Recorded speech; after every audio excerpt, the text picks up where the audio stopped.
레위기 5장입니다. 본장은 계속해서 전반부에서 속죄제, 후반부에서는 속건제에 대해 다루고 있는데, 그런데 전반부인 1절에서 13절은 어떤 제사와 연관되어지는 데에서는 여러 견해가 있습니다. 이 구절에서부터 속건제가 시작된다고 보는가 하면 실제로는 같은 것으로 생각되는 속죄제와 속건제 사이의 가도적인 부분이기도 보기도 합니다. 그러나 이 두 제사 사이에는 명백한 구분이 있습니다. 예를 들면 여기에 속죄제물은 전형적인 속죄제물인 어린 암양이나 암염소인 반면 속건제의 제물은 순양을 드려야 했습니다. 그리고 속건제는 부가적인 보상이 지불이 되어 있는데 여기에는 그런 것이 없습니다.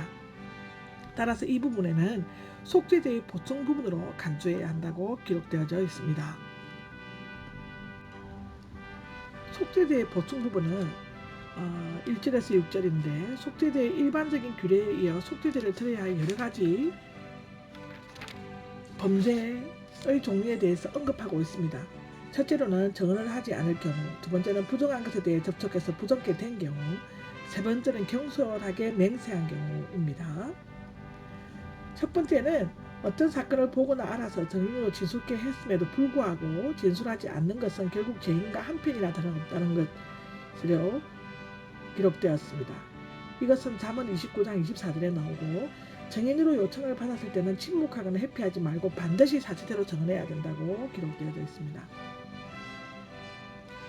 2절에서 3절을 보면 부정한 것에 접촉해서 부정케 된 경우는 부정한 짐승의 죽임을 것을 만졌거나 사람 몸에 부정한 것을 만졌을 경우입니다. 경솔한 맹세는 아마도 무엇인가를 맹세하고 잊어버린 경우일 것입니다. 그런 사실을 깨닫게 되었을 때는 죄를 고백하고 어린 암양이나 암염소를 속죄물로 가져와야 했던 것 같습니다.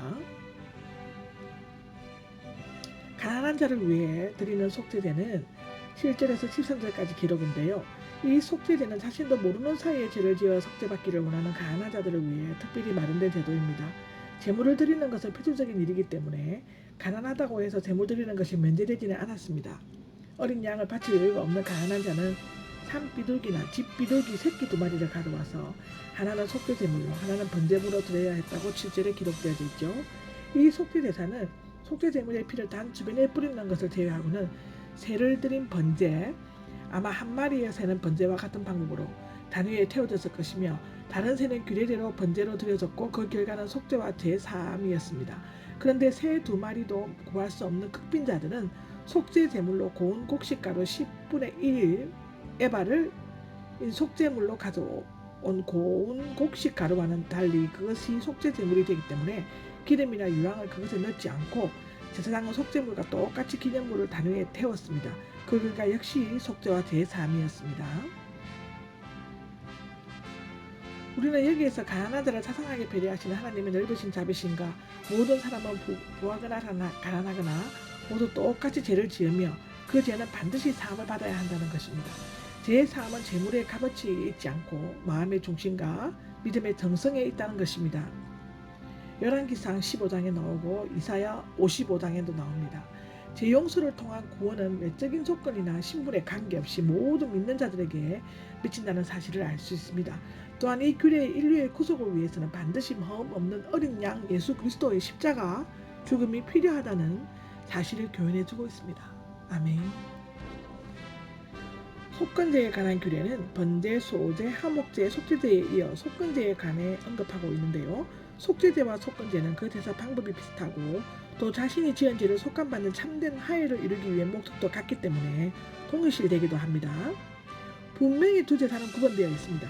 속죄제, sin offering과 개인의 제약된 본성과 하나님께 대한 의무, 불이행, 속죄하는 것이라면 속건제는 가오, 죄가 trespassing offering이라는 하나님의 거룩한 물건이거나 계명 또는 인간에 해를 끼치거나 부주의함을 범한 구체적인 제약된 행동을 말합니다.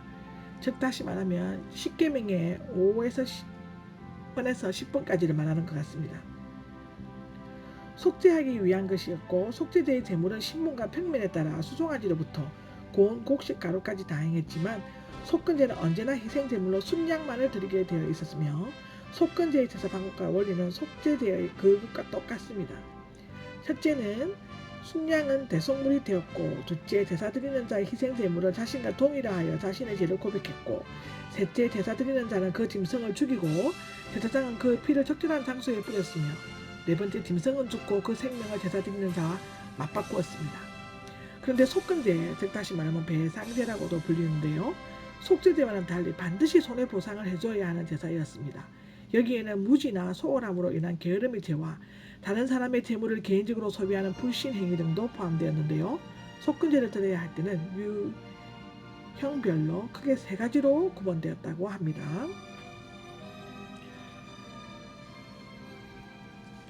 여호와께서 거룩한 제물을 드릴 때 실수로 죄를 저질렀을 경우는 성소의 세겔로 최소한 2세겔 이상의 가치가 있는 흠없는 순양을 바쳐야 했습니다.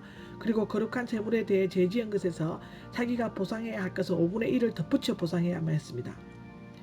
여호와께서 금하신 계명들 중 하나를 어겼을 때는 원래 여호와의 모든 율법이나 계명을 어긴 경우에는 속죄제가 드려졌는데, 속건제로 죄 사함을 받을 수 있었던 것은 이 두 제사에 거의 구별 없이 드려졌음을 나타내고 있습니다. 아멘.